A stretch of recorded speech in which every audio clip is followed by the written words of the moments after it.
చెప్పలేం, గాలి చాలా ఎక్కువ ఉంది. బాబు నువ్వేం చేస్తుంటావు? మీకు బియ్యం సరఫరాలు అవన్నీ చేయడం లోపల మీరు వెళ్ళాలి.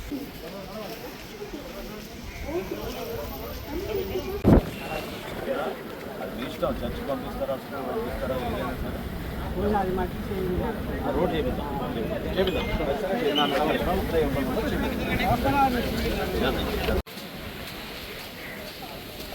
ఎవరు రాలేదా? మీకేం చెప్పలేదా? ఎవరో చెప్పలేదా ఇప్పటివరకు? అది మీరు ఇక్కడి నుంచి కదలాలని చెప్పలేదా ఎవరు? ఎందుకట్లా? ఇప్పుడు మనకి తుఫాన్ వస్తుంది, మీరు ఇటువంటి ప్రాంతాల్లో ఉండకూడదు. అమ్మా మీరు అర్జెంట్ ఇప్పుడు వచ్చేయండి, ఇందుకు చెప్పాం కదా మైక్లో. అమ్మా మీకు ఇక్కడ వచ్చి ఎవరైనా వెళ్ళాలి అని ఎక్కడైనా సేఫ్ ప్లేస్ చెప్పారండి, ఇక్కడ చర్చిలో చెప్పారండి. ఎందుకు వెళ్ళలేదు ఇంకా మళ్ళీ?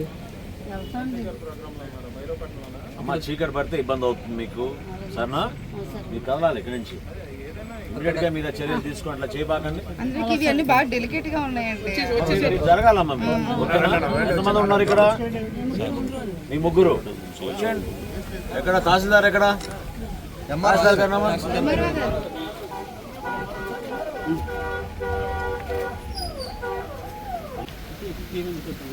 ఎప్పుడు ఇందాక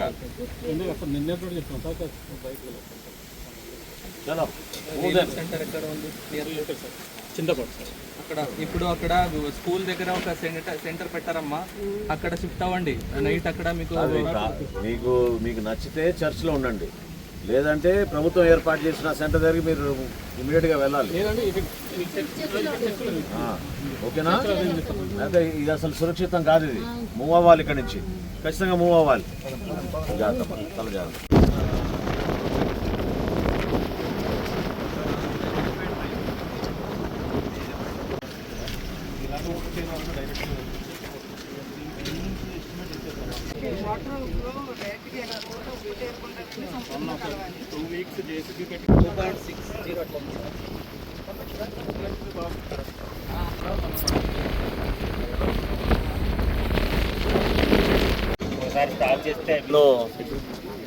తుఫాన్ మంత గురించి 2-3 రోజుల నుంచే కాదు, దాదాపు 4-5 రోజుల నుంచి జిల్లా యంత్రాంగం అంతా కూడా అప్రమత్తమై ఎక్కడైతే సురక్షితమైన ప్రాంతాల్లో మనం రిలీఫ్ సెంటర్స్ ఏర్పాటు చేయగలుగుతామో అక్కడ వరకు ప్రతి ఒక్కరికి తరలించడం. చాలా సందర్భాల్లో అధికారులు క్షేత్రస్థాయిలో పర్యటించి గ్రామస్తుల్ని ప్రత్యేకంగా ప్రభుత్వం చేస్తున్న సహాయ కార్యక్రమాల గురించి వివరించి పాల్గొనమన్నా కొంచెం ఇంకా పూర్తి స్థాయిలో తుఫాన్ రాలేదనే ఉద్దేశంతో కొంచెం నిర్లక్ష్యంగా వ్యవహరిస్తున్నారు. అయితే ఆ సమయం ఖచ్చితంగా మనం గుర్తించాలి.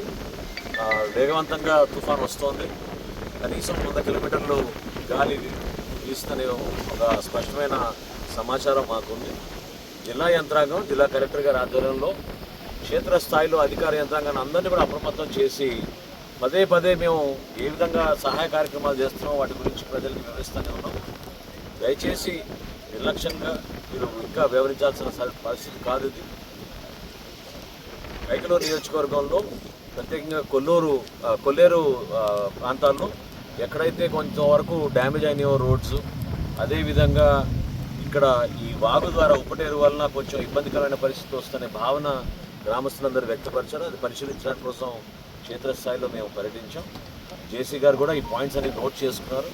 అయితే ఇప్పుడు ప్రధానంగా రోడ్ల గురించి, కాలువల గురించి కాదు, మనం ఇమీడియట్గా మనం తీసుకోవాల్సింది ఎక్కడ కూడా హ్యూమన్ లైఫ్ కానివ్వండి, లైఫ్ స్టాక్ కానివ్వండి డ్యామేజ్ కాకుండా, వాళ్ళకి ప్రాణ నష్టం కాకుండా చూసుకోవాల్సిన బాధ్యత మనపైన ఉంది. కాబట్టి దయచేసి ప్రజలందరినీ కోరుతున్నాను, రాష్ట్ర ప్రభుత్వం చేపట్టిన ఈ సహాయ కార్యక్రమాల్లో మీరు పాల్గొనండి.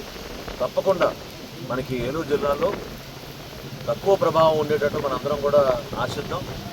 ఏ పరిస్థితికైనా మేము సిద్ధంగా ఉన్నాం. ప్రభుత్వం నుంచి ధాన్యం కొనుగోలు విషయంలో కానివ్వండి, సహాయ చర్యల విషయంలో కానివ్వండి, లేదా ఇంటింటికి పౌర సరఫరాల శాఖ నుంచి మేము అందించే సరుకుల విషయంలో కానివ్వండి, ఎక్కడ కూడా ఏ రాజీ పడే ప్రసక్తి లేదు.